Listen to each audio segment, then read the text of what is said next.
Thank you for joining us for another Miss Pursuit podcast. Today, Beka Garris joins us for a conversation about how she got started into the outdoors with her dad and who her first female influence was in the hunting community, how hunting with her daughter has changed her as a hunter, and I hope you enjoy it.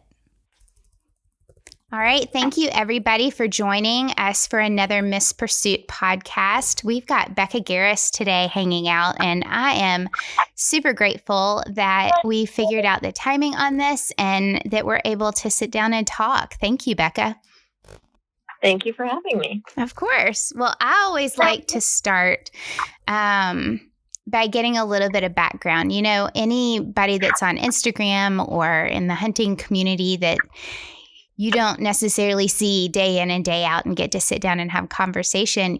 I like to know how they got started in the outdoors. Right. So give us just a little bit of how you were first inspired.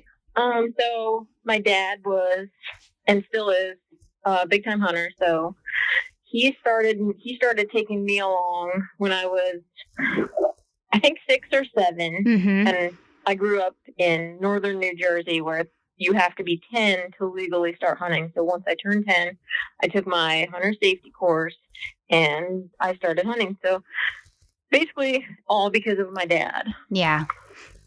I'm grateful for the men in my life who have joined alongside of me and pushing me in the encouragement and inspiring. And I love it. I'm very grateful to them. Yeah, I feel really lucky to have had a dad who encouraged a daughter to start hunting. He took me and all my sisters hunting. I also have 5 brothers. So, you know, he had all those boys to go hunting too, but he still encouraged me to go along with him. That was really nice. Not all dads do that. It's true. It's very true. How many sisters do you have? I have 3 sisters and 5 brothers. Goodness gracious. Girl. And you're the oldest girl. Yeah, big family. There are 5 of us in my family. And I'm the oldest of all of them. And we're pretty mixed. We've got 3 girls and 2 boys. So, I always loved having the big family, but there's 9 of you. Yeah, that's a good sized family. But like you said, yeah. He had the boys to take out, but he still listened to what your interests were and jumped on it. And I love it. Now, this is probably going to show my age a little bit, but when I was little, there weren't as many women hunting. I didn't know any women that hunted. So my older brother obviously got to hunt before I did. I didn't think that girls were even allowed to hunt. So one day, I would get so jealous. I would see my brother going out with my dad. And one day I actually told my dad I wish that I could go. And he was like, well, you can go. Girls can go. And I remember seeing Brenda Valentine was the first woman that I saw as a hunter in a magazine. I turned 40 this year. So I'm right there with, like, when I was growing up, I didn't know that I could go hunt. Yeah. It was just something that the boys did, the boys club, it would have been hard for me to enter that and because my parents didn't hunt, it would have been very difficult for me to figure out a way to do that. And so to be able to not only be accepted, like your dad said, girls can hunt, but to then find a woman that you could read about, that's not something that you get an opportunity to be a part of. No, exactly. Yeah. I love that your dad said that. Girls can hunt. Yeah. And it just matter of fact, like, of course they can. And that's it's something that seems so small and trivial, but those words for you to hear made such a big difference. Yeah, exactly. Yeah. And of course, now you've got your daughter and she gets to see, like, I've got a daughter too, and she gets to see, you know, me hunting and being out there and other women that I talk to and see and hang out with. She gets to see all of these women involved because it's growing so fast. Yeah, exactly. It's pretty cool. But it's also nice. Like, I've got a boy and a girl, and my son gets to see it as well, because my husband and I, we hunt differently, and we have different things we bring to the table. The way that we hunt, it is not necessarily a partnership because we don't get to hunt together, but if and when we do, we bring things to the table that work together, that actually do better. So they get to see different sides of it. So it's really, I love that. I love that part of it. What was the first thing you hunted in New Jersey? The first thing I ever hunted was actually turkeys, and it was literally days after my 10th birthday. Wow. Because my birthday's in April, and turkey season was right there. So that was fun. Our dadgum turkey season this year, both of us. We don't even have to talk about it. It was very rough. It was just a frustrating year. I don't know. Do you guys get a fall season? Yes, we do. Okay. I don't usually bother with the fall season just because, it's deer season and I'm after deer. But if I can find a spot with turkeys this fall season, I really would like to try again, just because my daughter Isabella, she loves turkeys. So I just think that she would love to see one. So I'm hoping maybe this fall I can get a tag, and they're just over the counter tags. So if I can find turkeys, I can buy a tag. Yeah, that's kind of how we are. And it's one of those, it opens the same day as archery deer. And I don't normally even think about it. But this year, it changes. It changes it just a little bit. If one came across my path, I don't think I would hesitate. It'd be nice. It'd be really nice to say, okay, 2020, I did get a turkey. It might not have been spring turkey, but I got a turkey. Yeah. Oh, man. So turkey, that was something... That was a good one to open up on, because they are quite the challenge. I feel like as a kid, it's more exciting than deer hunting. So I feel like that was a good first hunt to go on. That's true. We have a lot. We started our kids fishing and hiking and that kind of thing, just being out in the outdoors and learning how to track things and look for sign and then follow along as we're bringing game home and things like that. And I think fishing has been an excellent way to get started in hunting. And then, small game is something very important to learn, because it teaches stealthiness, like the quiet. And because rabbits, and squirrels, you can't sneak up on those things. Those are... They're a little wily. I feel like especially rabbits. Goodness gracious. gracious. You have a dog. I feel like a dog, I have a beagle, and it makes it a little easier hunting rabbits. Because he'll flush them out. She'll find them, track them, and a lot of times she can get them to circle back to me. So it's a little easier. Yeah. No, I think we were out squirrel hunting before turkey season started, and right after deer, and we couldn't find a stinking squirrel anywhere during deer season. They're everywhere. And then as soon as their season opens, they disappear. But I had so many rabbits jump up and run as we were coming through it. And I thought, that would be a very difficult, it's perfect for the kids to learn, and myself to learn, okay, you need to be a little bit more soft-footed. You need to be more aware and look around a little bit more. Stop looking at your feet. Like all those fun things, those lessons that you learn. Yep. And then, like you said, turkey would be a great one to jump into, just the excitement of it, of calling and of things coming in. If your season is better than mine this spring, then yes, it's exciting. It's true. this year, not so much. Not hearing a gobble is really difficult. It was so disappointing. I really just wanted Isabella to experience, like, see and hear. It wasn't so much about getting one, but just everything that goes along with it. Yep. No, we didn't. I think the first 2 weeks of season, I might have heard a gobble in the distance. I think I had one coming in at one point, and another hunt, like I heard the shotgun go off, just not even 100 yards from me. So I think it was one of those. But then after that, they shut up. There were no noises coming. It was a little disheartening, but it just makes us want it even more. So it'll be exciting to get into the fall and see what happens. Okay, so as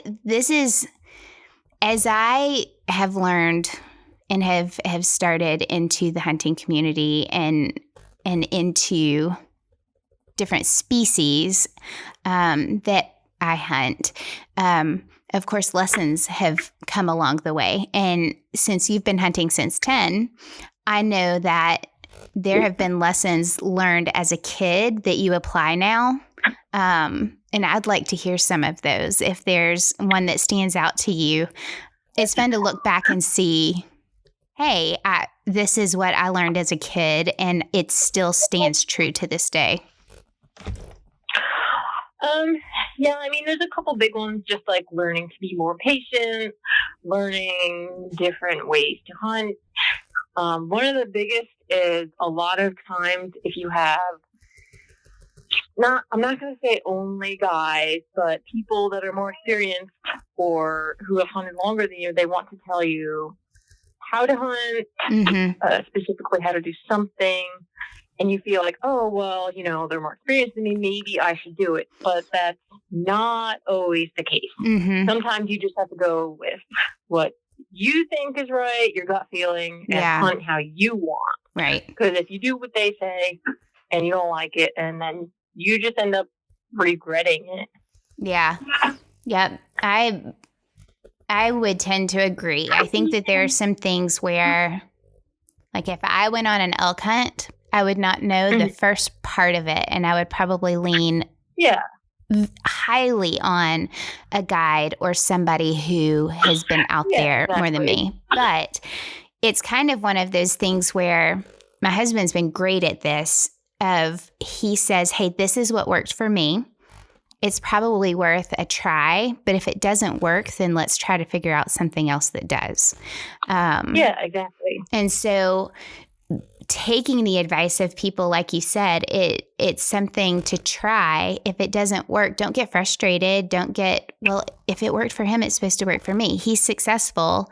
Why isn't it working for me? Well, it just might not. I don't field dress the same as he does. I don't do things exactly how he does because sometimes it just flat out doesn't work for me. So exactly. And that's okay. And I feel like a lot of new hunters don't understand that you don't have to do it exactly like everyone else. Right.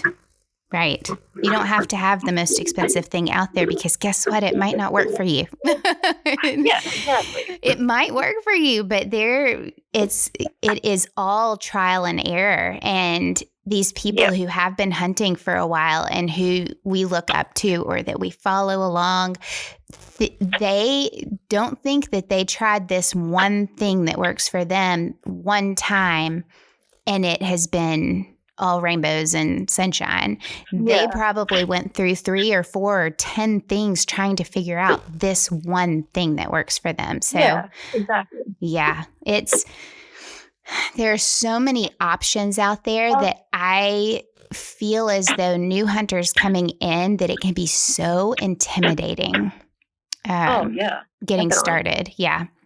I've been there, but I think that I came in a way that I was hunting before I got into the social media side of it. I was hunting before I read into the magazines. I feel like that's a good thing. Yes,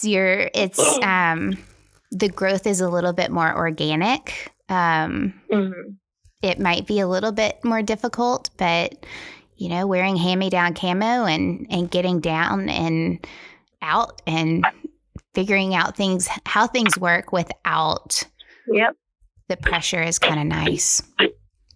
Yeah, I agree. I'm glad that I started before social media. Yeah.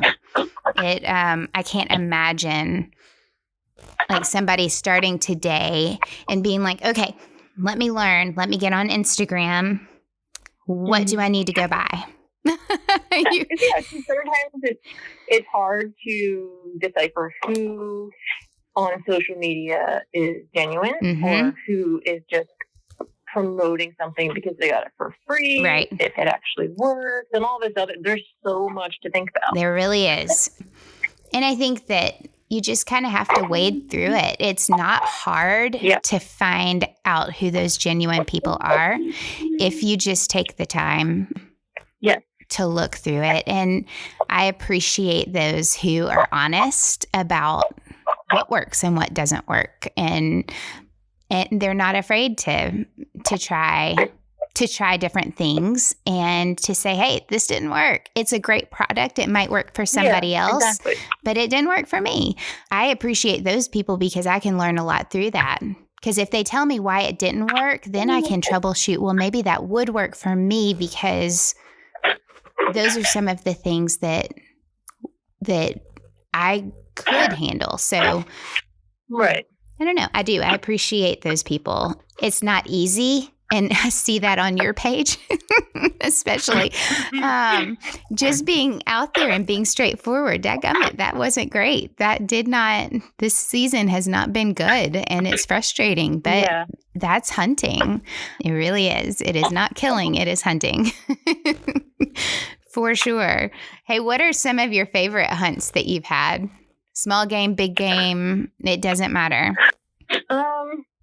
Probably one of my favorite hunts was my first turkey. It was on my 13th birthday, so it was very special, obviously. Yes. It was Youth Day in New Jersey.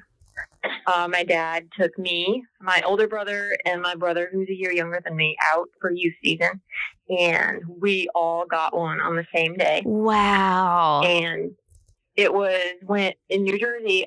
I'm actually not sure if they still have the check stations in New Jersey, but you actually had to physically take your bird into a shop and have it tagged.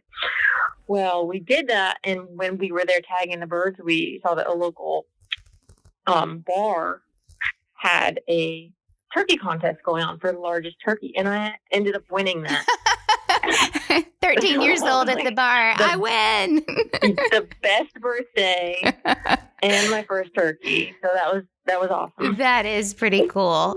I can't imagine the looks on everybody's faces as they measured everything out. I think there was one other girl in the contest, and they had one other prize given out, and she ended up getting the other prize. I don't remember what it was for though. What a great year. That's a good. Yeah, it was awesome. That's a good memory. I miss check-in stations. Yeah, me too. They were fun. There are a lot of benefits to being able to check in online or even paper, like just being able to do it yourself. Like there are a lot of benefits to it, but it's convenient, but it's like the old check stations were what social media is now today. Yes. Yep, that's your community. You go there and talk to the other hunters. Like everybody went there and hung out after they were coming back from hunting, and it was just pretty cool. I do. I miss that. I think when I went duck hunting this year, coming back and everybody coming back kind of at the same time, we had a little bit of that camaraderie in that community. Yeah. And it reminded me of what those were like. And I appreciated those. I miss them. Yeah. Me too. Yeah. Now you have picked up the traditional bow. How many years have you been using that? 2016. So it's four years. How much more do you love it than before? I like before I started it, or the first year I started it. Is there a difference? Like between using a compound bow to switching over to a traditional bow? I love it way more. I ended up switching because this is probably going to sound a little weird, but I felt like compound wasn't as challenging as it should be anymore. Yeah. So I figured, I'll try traditional. and see how it goes. I figured I would probably be horrible at it, and I wasn't sure if I would like it, but I did end up loving it. Yeah. And I don't think I'll ever go back to compound hunting. Wow. That's a huge, that's a huge and bold thing to be able to say, hey, there's no turning back. There's, yeah. And I wasn't 100% sure how I would feel about it until that first year when I went out. And I actually did end up getting a deer the first year with my traditional bow. I actually got a coyote that year too. And it was way harder. Like, it was so frustrating. It was way harder, but it was more rewarding. Mm-hmm. As lame as that probably sounds, it was way more rewarding than a compound bow. Yeah. Tell me a couple of the reasons why the challenge was frustrating in the beginning. Well, so with a traditional bow, you don't really realize it at first, but there's so many different, you have to hunt way different than you do with a compound. Mm-hmm. Now, I wasn't super comfortable out of a tree stand right away with a traditional bow, so I did all ground hunting pretty much. You have to get the animals closer, obviously. I was only comfortable to about 20 yards, and still that's about as far as I'll shoot with a traditional bow. Right. I think so. You have to get everything closer. Mm-hmm. Yep. I think that's why I like bow hunting over gun hunting, because of that challenge of getting closer. Yeah. Yeah. It's when it works, it's so much more fun. Right. It doesn't always work. But. Yeah, but when it does, when it all comes together, I had a buck come within, 5 yards of me this fall. And it was a mixture of, oh, crap, he's too close. Because I was on the ground. Yeah. I was right beside a tree with a fence on one side of me. And I was like, dadgummit, he's too close. If I move, if I move an inch, a millimeter, he's going to spook. And yeah, people don't realize that they can be too close, and it's just as bad as being too far. Yep. I just needed him to come 2 more feet, and I could have let loose, and it would have been a perfect shot. Yep. But guess what? He didn't come those 2 feet. He did. Nope. Yep. But I got to enjoy being that close, and I got to learn. Like, I never spooked him. So he never really knew you were there. He never knew I was there. I called him in, which was also something that I had never done before. And so it was all around. I mean, my heart was beating out of my chest. My excitement level was through the roof. Leaving that day, even without a harvest, what I left on cloud 9, because I got to experience that. I love that part of it. Yeah, it's pretty awesome. Mm-hmm. But I do. I have never, I've never harvested a big game animal with a gun. I've never shot a rifle or a muzzleloader for a deer. I mean, I've shot a rifle, but I've never been hunting and harvested with a rifle. I've been duck hunting and goose hunting with a shotgun. And it's fun. There's a different, like, duck hunting, goose hunting, totally different than deer hunting and turkey hunting. It's just a fun it's way different community. Like, it's a whole lot of fun. But I started closer up with deer, and I don't think that I would ever want to change that. No, me neither. I mean, if I got to the end of the season and our freezer was empty and we needed a doe, don't get me wrong, I would probably beg to get a rifle and get out there and get us some meat for the year. But for the enjoyment of it, I really like being closer. Yeah, exactly. I actually started hunting with a gun. Oh, yeah. And I didn't bow hunt until I was 16. Yeah. It's all out there, right? It's always out there. Oh, bow hunters are better than gun hunters. Long distance, shorter distance, better than long distance, or long distance, better than short distance, more skill, blah, blah, blah, blah, blah, blah, blah, right? You always get the argument. You always get it. It's kind of like an I'm better than you. Well, that's not true. No. It is all about circumstance. It's all about, well, what property do you have the ability to hunt on? I didn't do gun hunting at first because we didn't have access to a place where we could use a rifle. It was archery only. So, you have to, before making assumptions and judgments, you have to see where people are coming from. They might not have the option to do one or the other. I agree. And I post pretty much everything all about traditional archery. And I always talk about traditional archery, this and that. And people always assume, oh, well, she probably doesn't like gun hunting or she has stuff against gun hunters. I don't care. It doesn't bother me. I have friends that gun hunt and family, and my husband gun hunts. I don't care. It doesn't make them less of a hunter or anything. No. And it's personal choice based on what you find challenging and what you find joy out of. So it's a great point to bring out. Hey, just because I do it this way doesn't mean my nose is up it all the other ways. Yeah.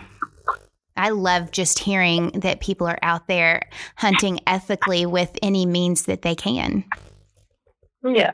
I mean, as long as it's legal, then people really shouldn't have an issue with it. They really shouldn't. Maybe that's the way I see it. Yeah, no, we should be encouraging people, right? We should be supporting people however they are, whatever choice that they've made. Yeah. Instead of looking down on them. But no, I do. I love being closer up. I love being able to watch and observe. I had an opportunity, it's been 2 years now, to just sit and watch a big, huge albino buck walk right underneath me. Oh, that's awesome. And here in Tennessee, you can't shoot them. And really? I don't know. I go back and forth. I don't know if I would have shot him anyway. He couldn't see, he couldn't hear. I guess it could have been kind of a mercy thing, but he was pretty happy. He had a partner that I think kind of helped him out. And, but the sport of it would not, the challenge would not have been there. And honestly, just sitting there and watching him for 30 minutes graze and move around and navigate how to get through places because he couldn't see well, it was such a gift to be able to sit there and watch that and be a part of it. I've never seen anything like that, any albino or piebalds or anything. Oh, he came through the trees and I did not know what I was looking at first. And I had seen albino deer like on Instagram or Facebook. Like I have seen pictures of them, but he still walked through the trees and I was completely dumbfounded at first that I was actually looking at something like that. It was a little bit spellbinding. I will never forget that, ever, ever, ever forget those moments. Yeah, I wouldn't either. Yeah. I think for a minute I had to think, what am I looking at?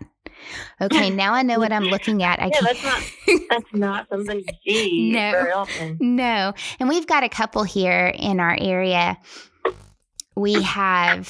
Tennessee is pretty overgrown with deer. And so these packs, these groups of deer get together. And I think that we've got a lot of inbreeding and, things where genetics are being passed along year after year. So we have a huge community of piebalds near us. And they're walking through neighborhoods. They're walking through, along the street sides. People stop, they take pictures. Piebalds are totally legal to take in Tennessee. So I would definitely, it would just be like any other deer here for harvesting that. But the albinos, we've seen a couple of does that are albino.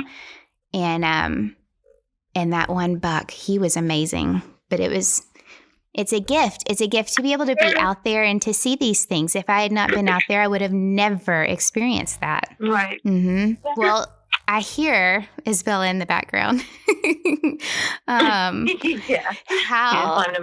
How has how has your hunting changed? And you talk about hunting with her very freely. Yeah. But how has your life changed in the past 2 years of hunting? It has changed immensely. I would say the biggest thing that I realized soon after she was born, obviously I knew things were going to change. I knew things were going to be different. Mm-hmm. Is that before, even when I was pregnant, if I wanted to go bow fishing or hunting, just get up and go. Right. Just like that. Doesn't matter. And now, like, you have to plan. Mm-hmm. Nap times. You have to make sure you have the snacks. You have to make sure you have everything she needs, clothes, diapers. And it's a lot. But I also find that I've started, I guess, slowing down to enjoy things more. Mm-hmm. And I think I've started to think about more how she thinks of things when we're out there and trying to see it through her eyes, just because this is all new to her. So I try to concentrate more on that and just enjoying myself instead of concentrating so much on filling a tag, because sometimes my hunts are only like 30 minutes right long. I think that's one of the biggest things that hunting with our kids has been like. You've got to be prepared to leave. Yeah, you really do. You've got to be prepared to say, okay, we're done for the day, and that's okay. Yes. Yeah, I've done that. You've done that plenty of times. And it's and I try to be really open about it on social media, because there aren't that many women that take their kids at such a young age as Isabella mm-hmm. was and is. So I try to post information that could be helpful for other women that want mm-hmm. to try taking their kids along. And I try to keep it realistic so they don't have these crazy notions that it's going to be exactly like it was. Because it's not. It's not perfect. And there are some days that it's great, right? There's some days mm-hmm. that... Oh, yeah. We've had awesome days. Yes. But there are some days that just... you come home and it's like that. It was a bad day. It was nothing worked. Yeah. Nothing came together. And of course there are things that you can look on the bright side of it, or the glass half full side of it, and say, okay, I learned this, I learned that. But still you sit there frustrated and it didn't work. As much as I planned ahead of time, it just didn't work. And planning doesn't always work. No, it doesn't. I think that's one of the things, like, take hunting completely out of it. That's one of the things that I learned as a mom. Oh, yeah, 100%. It's not just patience with my kids, but patience with myself, and patience with the fact that no matter how much I plan, there's always going to be something that has to be tweaked, or that just doesn't work at all. Yeah. So, for turkey season this year, I'm going to tell you two of the things that impacted my turkey season the most with Isabella this year. So I put up a ground blind in hopes that I could still hunt during rainy days, because she doesn't really like sitting out in the rain, and I would just feel like a bad mom if I had her out in the rain. Turns out she hates ground blinds this year. She didn't like it. She cried the whole time. She cried the whole time we were in the ground blind, so scratch that idea. And she has always hated car rides since day one. She hated them. Yeah. But she started getting car sick this year, recently in the past several weeks. So now that's something else I have to keep in mind.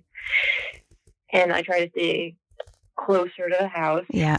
And try to pack drinks and cold snacks and things for her. But she ended up getting sick twice this turkey season, and I felt horrible. Oh, bless her heart.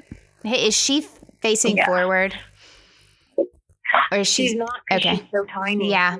So my daughter was teeny, teeny, teeny, tiny. She's still, I think this was the first year that we bumped out of the 4th percentile. Like, we've got, we've got, she's petite like me. And was she preemie, or was she full term? She was not preemie. She was actually late, she came out perfectly chunky and 7 pounds something ounces. Like, she was a big baby, but she was always petite. She was always petite, and it's perfectly okay. That's just how it is sometimes. It's just how it is. But That's yeah, okay. moving, when she finally was able, she cried every single time we put her into the car. Yeah, I'm hoping when we switch her Yes. that it'll be better, but yes. I hope so for you too, because that was a game changer for us. Because she liked to look out. She didn't like to be in a pack looking in. She liked looking out. She liked being able to reach for things and to see what's going on in the world. And as soon as we switched her around in the car seat, so I'm hoping that changes for you when she gets the ability. We tried different car seats and snacks. We've tried books and toys and a tablet with music and nothing. Tried so many things to try to make it better. She's okay for like 15, 20-minute drives. But anything over that. A popsicle. Yeah, if I bring like a popsicle or something for her on the drive, she's okay. I just have to be very aware of our back roads and windy hills and everything. Yeah. Man, and that changes your plans for where to hunt and how to get out when you're with her. Yeah, and big time. Yeah. Wow. Those are big ones to jump into. Yeah, I mean, I want her to enjoy it. Yes. And, look forward to going out with mommy. And I don't want her to grow older and be like, oh, I don't want to go. That's not fun. Yeah. So you have to be very aware of, is my kid having a good time or just me? Mm-hmm. Yep.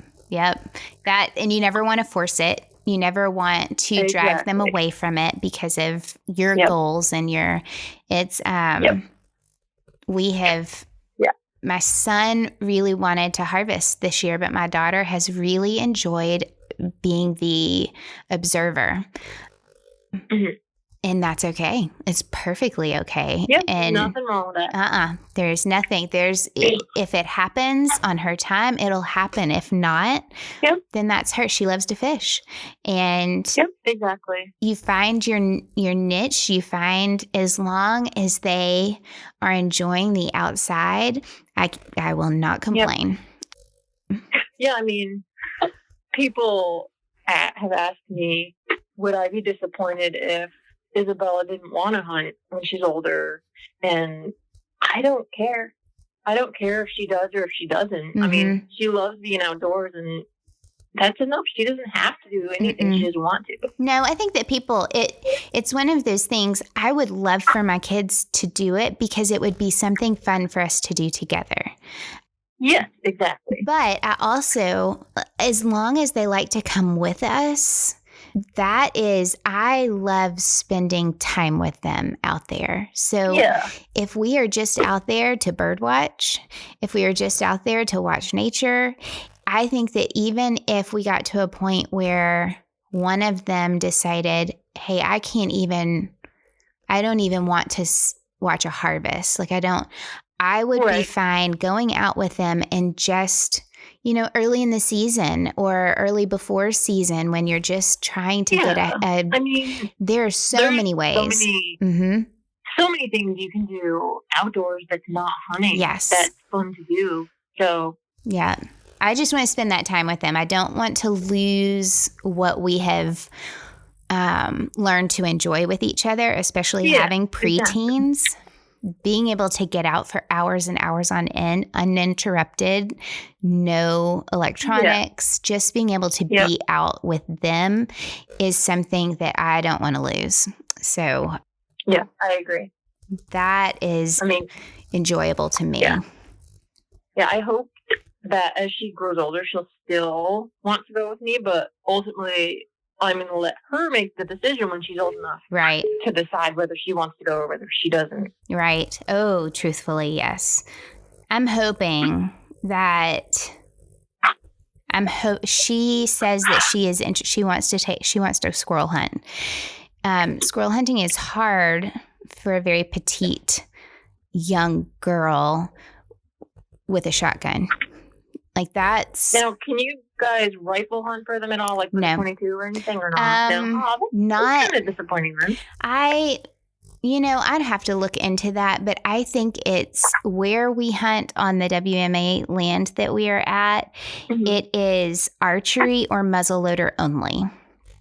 Oh, okay. So, or shotgun, like it can't be any kind of long distance. Like there's no rifle hunting at all. Yeah, growing up in New Jersey, we couldn't hunt them with 22 either. We can in Ohio, which I feel like would be nice when she's old enough to hunt for her to start with a 22 because it's so tiny, and she's probably still going to be pretty petite when she's old enough to hunt. Yep. Now my daughter loves shooting a 22. We go to the shooting range, and she could sit there all day and shoot a 22 over and over and over. Yeah, that's what I started with. It's I love shooting them now. I'll get down there with her. They're so fun. It's fun to shoot, and you have to shoot a 22 in order to pass your hunter safety here. And see, I don't think we had to do that. I like that aspect of it because I think the instructors get to watch how you handle yourself. It's not necessarily that you hit the target. It's not precision. They are only watching how responsible you are, or the way that you take instruction, or carrying yourself in a way that they notice that you paid attention in class or that you are willing to learn.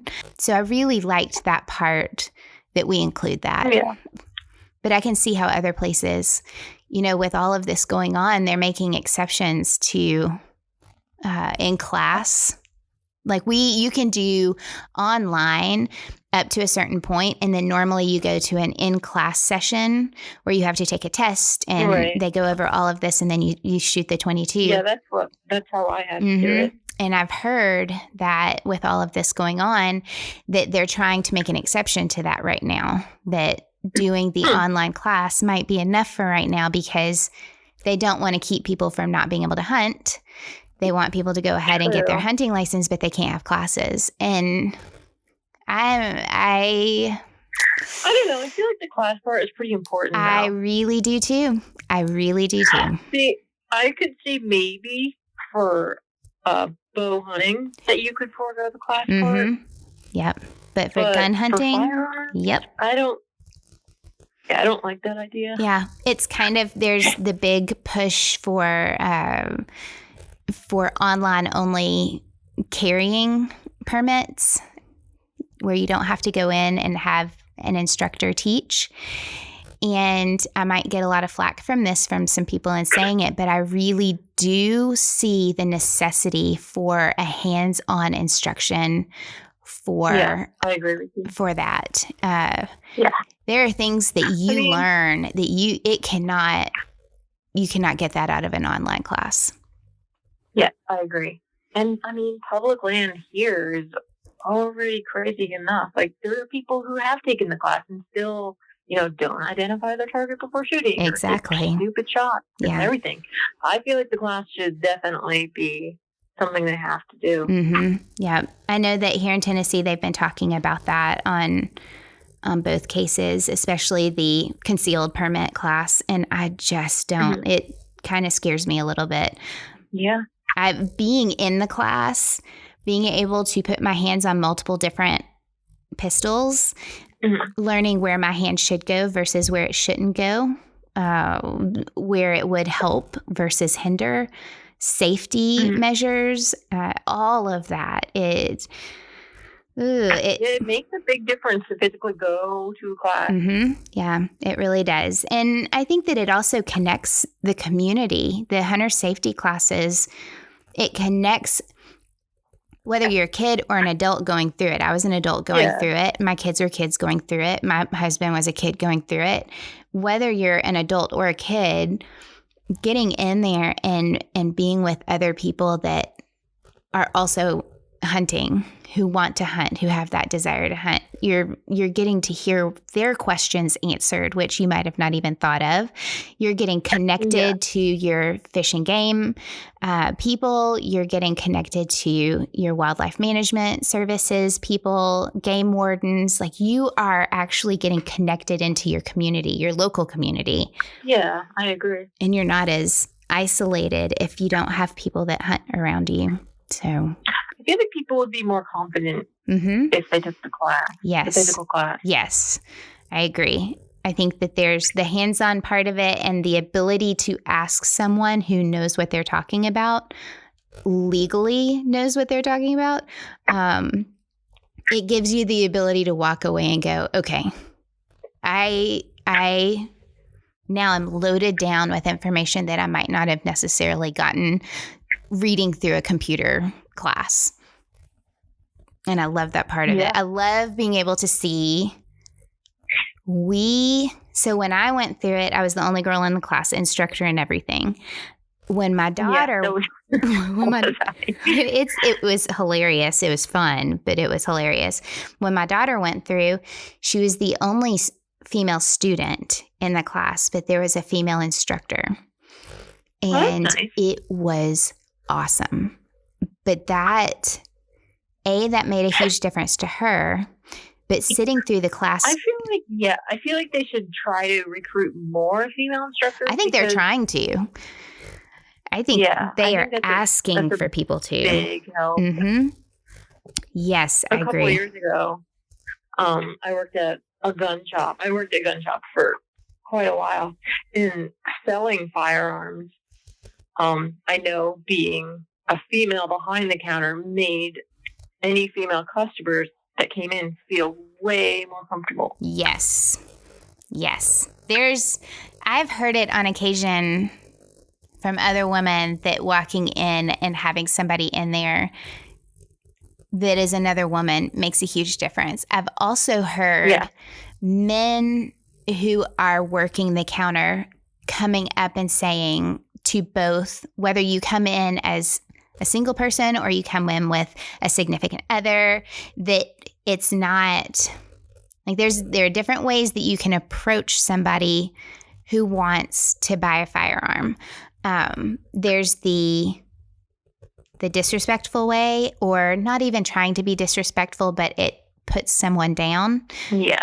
Assuming you've never had experience or you don't know what you're looking for.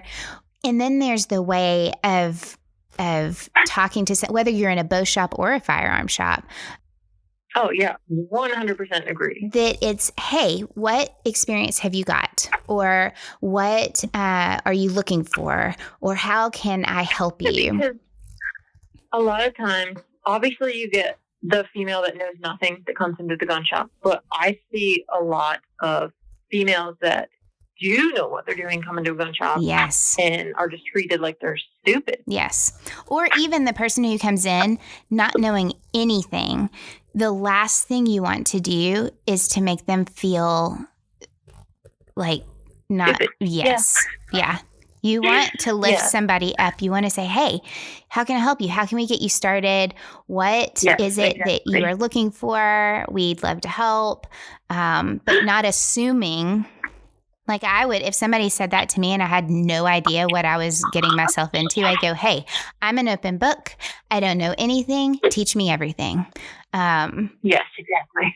But just don't put me down. I'll walk out the door and go find somewhere else.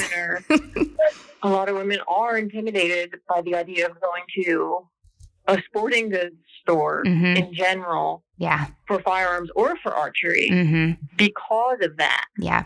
I've been on that end as well, and I know it kind of sucks. Yeah. I think they brought that up at ATA this year, talking about how to approach your clientele, and that assuming backgrounds is the worst thing you can possibly do. And I think that spills over into our community, not just as retailers or salespeople, but also as consumers. And as supporters of other hunters and outdoorsmen. So it was a good lesson on communication. I totally agree. Yep. Communication is everything, right? You can either botch it up or you can do it well. Yep. There's not a whole lot of middle ground. So people just need to realize that, yes, it may be primarily a man's sport, and I say that in quotes. Right. But there are so many women coming into this that you can't just, assume anymore. No, you can't. And I think I've read a lot of the demographics and the statistics on how many women are coming in, and it's astronomical. Like, it is exponentially exactly. so much higher than men. But that's the fastest growing number right now is the women. But it's also, we have the fastest number of women exiting the community as well because of the lack of support after that. Yes, I can definitely understand that. Mm-hmm. And I think that's why, there are a couple of great female outdoorsmen podcasts out there. And I think that they are connecting. I think they do a really good job of supporting each other. And because I have felt that, I've felt that big time from other podcasters, but I think that they are helping connect women to other women who are in the outdoors. And that's great. Mm-hmm. Because you can't reach out and touch everybody. Like, it's hard to find another woman to hunt with. So yes, it is. It's great to be able to hear from other women and to talk to them and to hear and relate. Whether you are a new hunter, whether you're an experienced hunter, whether you're a mom that hunts, you're getting your kids involved in it, however you're doing it, mentorship, however you are in this community, it's a good way to connect. Yes, I agree. Yeah. Well, tell me really quick. I wanted to hear, you and I both garden. And you're having, I'm sorry, I didn't hear you. We're both gardening, and you are having a heck of a time with your water and ticks. Yes. Man, I didn't even think about the hay bales and ticks until you wrote about that. I didn't. So before this gardening season, last gardening season, I had a huge problem with the rain. Yeah. We got way more rain than usual last year, and a lot of our plants drowned in the ground, rotted. So I started doing some research, and I wanted to do some raised beds, and I was going to try the straw bales. I only got 6, thankfully, and my plants didn't survive. I don't know why, but they died in the straw bales. They did better in the ground this year, which was kind of disappointing. Mm-hmm. But everything in the containers is doing well, and probably about 50% of my tomatoes and cucumbers that I put in the ground survived. Yeah. And our corn and pumpkins are coming up, so that's a positive. Hopefully it's not a total loss. We had such late frost with so did we. With the temperature dropping so drastically, even in May, that we usually never get frost in May, and this year we did. No, it's ridiculous. We had one night where it got below 30, and I already had blossoms on my blackberries. And my heart sunk. So we went and got plastic, throwaway tarp, disposable stuff, and covered the whole thing, and then put a heater out there. Did it work? It did. It worked. In fact, we opened it up the next morning, and heat, like moisture, it was like a greenhouse. So yes, it worked tremendously, and everything was perfectly fine. But my tomatoes they were not under the heated part, and they were very unhappy, and I lost a couple of them. The basil came back. It looked completely burned, and I cut off the burned part, and the basil grew back. Those are pretty hardy plants. Thank goodness. They'll be okay. Thank goodness. But those tomatoes and cucumbers, my cucumbers were not happy. I had to start over with the cucumbers and with tomatoes, but I had to start over with my potatoes because the first ones rotted in the rain.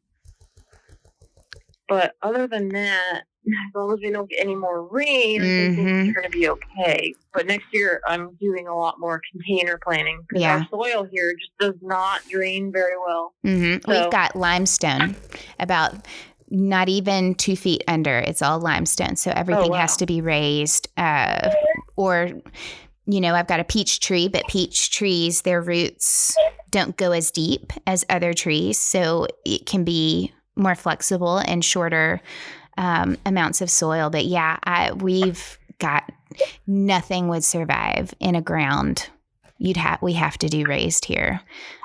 Yeah, I have a feeling that's what I'm just going to have to start doing in the future, except for our corn and probably a pumpkin. Mm-hmm.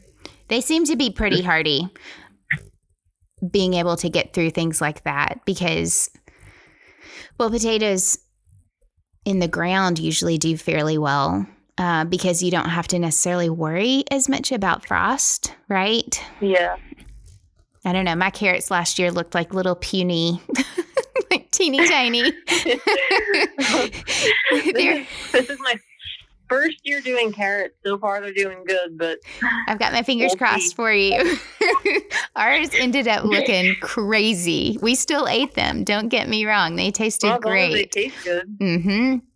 But it has definitely been trial and error. Before last year, I would have told anybody that I had a black thumb. And so being the second year of having a garden and having fruit harvested from it has been... It's hard when you like just get a place and you're trying to figure out how the soil is and what works best in the soil. And last year was the first year we actually had a garden here on this property because the year before I was pregnant and the year before that we had just moved in. So this is only our second year having a garden here. Still figuring it out. It's all trial and error. I think gardening every single year. My grandfather had a huge garden growing up. Yeah, we always had a huge garden growing up, and I loved it. From okra to green beans to peas. We had everything. Everything. And it was such a joy to go out there and just pick something and eat it. And I want Isabella to know how to garden too. So yep. It's an art. It is, again, just like hunting teaches you patience. Yes, it does. And it has that hunter and gatherer aspect to it. Exactly. It brings it full circle. So I've enjoyed it in the past 2 years. It's been fun. I've just got to keep the slugs out of my lettuce and tomato. And no, they love my strawberries. I think I put a cup of beer out there last night, and slugs love beer. Have you ever done that? I haven't. Okay. And it can be cheap beer. Like you don't have to use expensive beer, but just get some cheap beer and put it in a plastic cup or something, and you bury the cup in your ground. And because they've got to be able to get up and inside of it, and they drown themselves in it because it's an attractant, so they will come straight to it and then fall in and drown.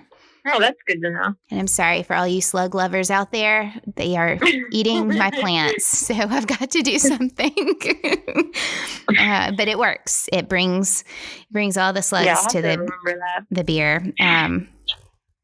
I think it's just something I've got to change it out because it's been raining all day.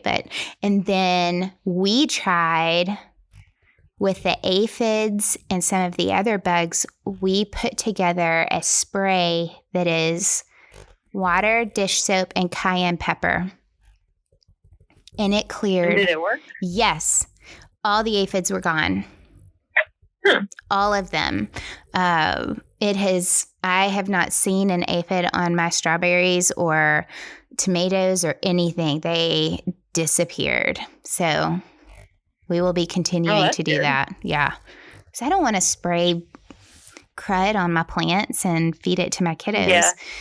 But also don't want the bugs to eat everything before we can get to them. Yeah, exactly. Mm-hmm. So we tried that out and it worked. So we'll keep going with it. Beka, thank you so much. I'm like, I have many other things that I'd love to cover, and we will have to do this again because it was a lot of fun. We definitely can. Yeah, it was fun. Okay, well, tell everybody how they can follow you. We know you on Instagram, Beka Garris. Is there any other way that you would like for people to be able to connect to you? It's pretty easy. Just I have a Facebook and I have an Instagram, and those are my two main social medias. And both of them are just Beka Garris. Okay. That's it. That sounds good. Sounds very good. Thank you, Beka. Thank you. Thank you for tuning in to another Miss Pursuit podcast. And thank you, Beka. You guys go follow her on Instagram and Facebook, Beka Garris.